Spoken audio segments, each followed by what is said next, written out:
Hello to all Bulgarians here, and hello to all West Europeans. We're here as ordinary Bulgarians to express our concern and our disapproval of the mafia government in Bulgaria. And we would like to ask the West European governments, we would like to ask the European Union to support our legitimate right to freedom and our right to have a referendum for the euro and other important issues. Thank you. Bravo! Браво!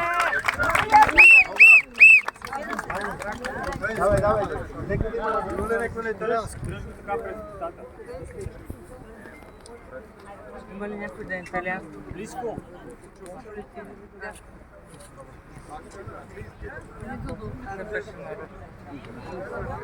Un petit bonjour de Bratislava à ceux.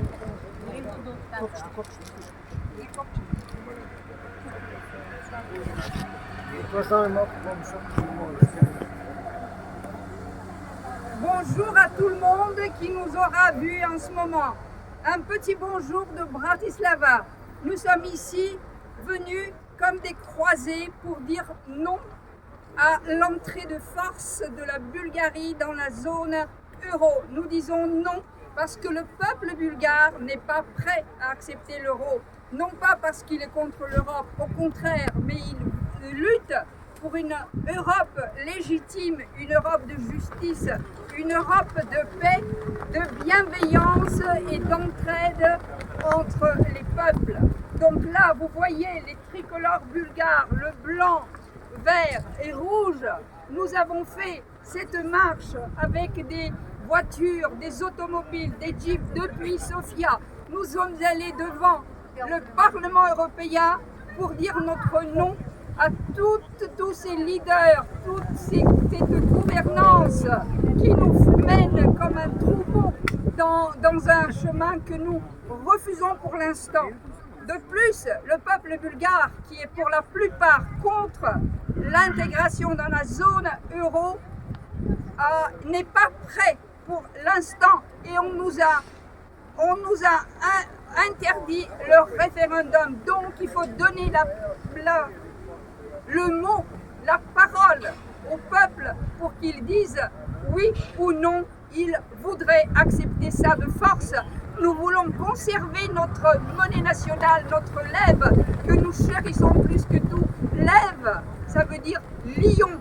La Bulgarie a été une des nations les plus anciennes d'Europe. Nous avons eu un alphabet au 9e siècle, quand les autres peuples n'avaient que 3 alphabets, l'hébreu, le latin et le grec. Nous avons eu notre alphabet cyrillique, inventé au 9e siècle par les 2 frères originaires de Salonique. C'était à l'époque la Bulgarie, les frères Cyril et Méthode. Donc nous voulons avoir notre mot à dire et sauver notre pays, la Bulgarie, que nous aimons beaucoup plus que tout au monde, qui nous est cher au cœur. Donc nous avons fait Bruxelles, nous avons fait Francfort sur le Main, où nous avons aussi dit notre mot devant la Banque centrale européenne. Nous sommes passés aussi par la Hollande, la Haye, donc Rotterdam, la Haye. Aujourd'hui, nous sommes à Bratislava et nous continuons notre marche de croisée jusqu'à Budapest. Et Inch'Allah, nous allons, si Dieu qui est avec nous, ce soir, nous devons regagner notre capitale Sofia, qui veut dire sagesse. Sofia veut dire sagesse. Philosophie veut dire aimer la sagesse. La Bulgarie est un peuple de sages qui chérit la sagesse et toutes les vertus qu'elle mène avec elle. Au revoir de Bratislava à tous ceux qui auront compris notre message. Bravo! Bravo!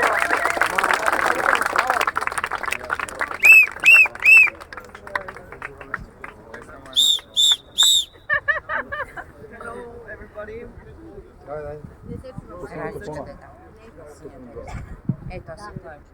Okay.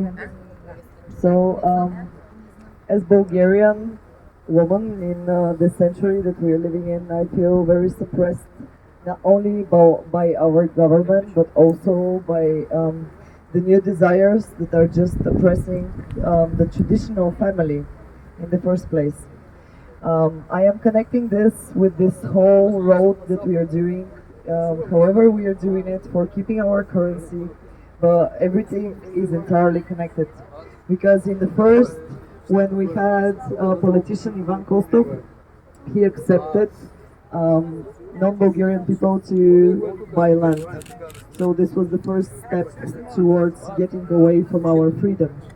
Currently, we are in forceful situation where all of the media are forcing the euro in our country without legitimate actual proof that we are ready for doing this.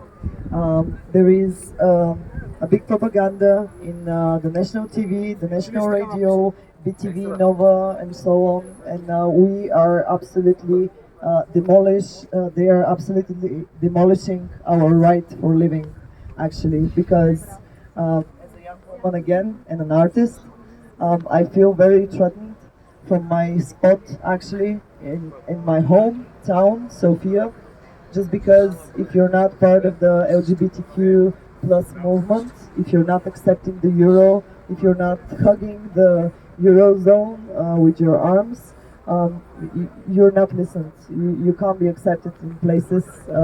It is difficult to be surrounded with those kind of people that always think that you are a threat. Like, sorry. So connecting all of that to the government where we are in front in Slovakia, I would like to kindly ask the parliament leaders to actually support our cause and understand that we, as the other people said, we are just ordinary people that want to have our own freedom in our own country, which our ancestors have fought in the past. Do not forget, we were 500 years under the Ottoman Empire, which was a very, very difficult time. And connecting to current days, we have lots of relations to what is happening. Like earlier in Vienna, Kirill Gyoev said about the children that are moving away from our country. I have experienced a lot of my friends that moved away and never came back. And I feel this like the blood tax, the same way I feel. Because we are literally raising beautiful people in our beautiful land, and they're just moving away. And the old people, the old generation, are just dying without a lot of money, like we said already, and in poverty, and in just alone, just because their children are away.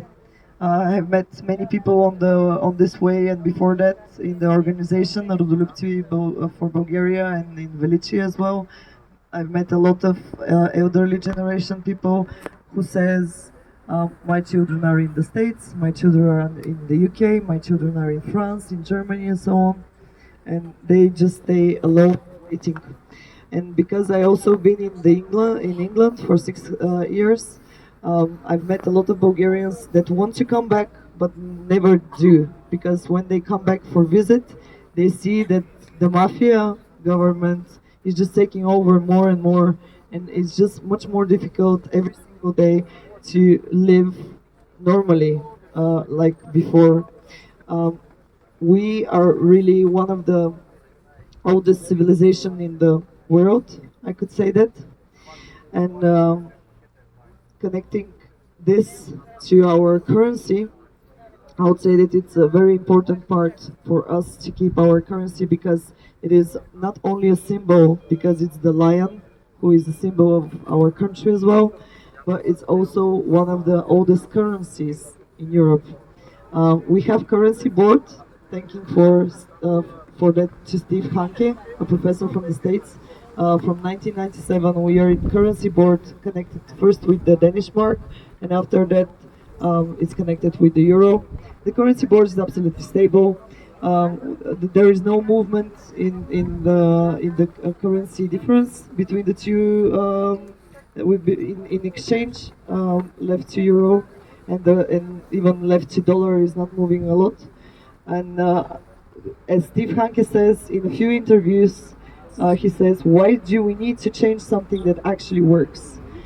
Something that our mafia government is not letting us know is that potentially after, if we go in the Eurozone, it is highly potentially that the euro will go higher than the left. So we will have an economical crisis like back in the days with John Videnoff.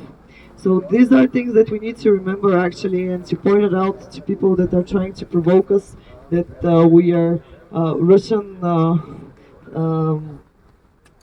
supporters or we are paid audience or whatever they are trying to do. We actually need to state facts. That's the only way we can survive. That's the only way I think the fight will be successful. And again, an appeal to that government and also to all of the rest of the countries that we've been to actually take a look of our current situation and do not diminish our culture, our currency, us. Thank you.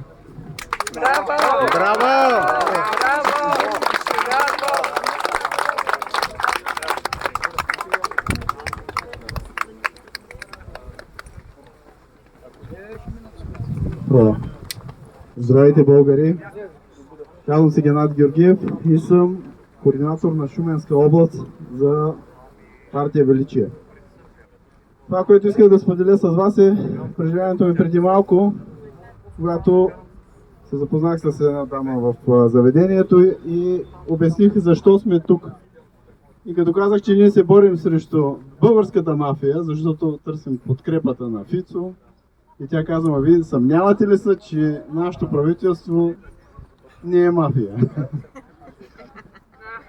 В такъв случай бих казал на тези хора, ако те смятат наистина, че тяхното правителство е мафия, вместо да си седят на задниците удобно в заведенията, да си хващат знамената и да почват с нас да обикалят цяла Европа.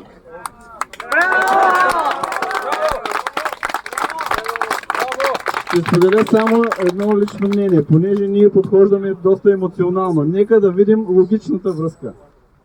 В книгата "Свръхбогатите" множество истории на най-богатите фамилии в света са направени техните богатства именно по време на война. След като Урсула фон дер Лайен е осъдена за 35 милиарда ли са? Трилиона ли са? Милиарда евро за ваксини, за да отидат те в фармацевтичната мафия, и след като беше обявено, че 800 милиарда, но това е само началото, вярвайте, ще отидат в военната мафия, какво смятате ще стане с парите, които ние толкова трудно сме спестили, за да нямаме кредити на нашата държава, и въпреки нашето мафиотско управление някак си заради валутния борт сме се опазили? Това просто ще бъде някакъв ад и всички тези пари ще отидат в същите джобове на свръхбогатите. Може да звучи конспиративно, прочетете книгата. Там ще отидат парите с плашилото Русия, че тя ще ни превземе или каквото ще е. На тях просто им трябва враг, който да обвинят, и след това под носа ни да не свият парите. Това е. И територията. Браво! Свърши ни времето, приключваме.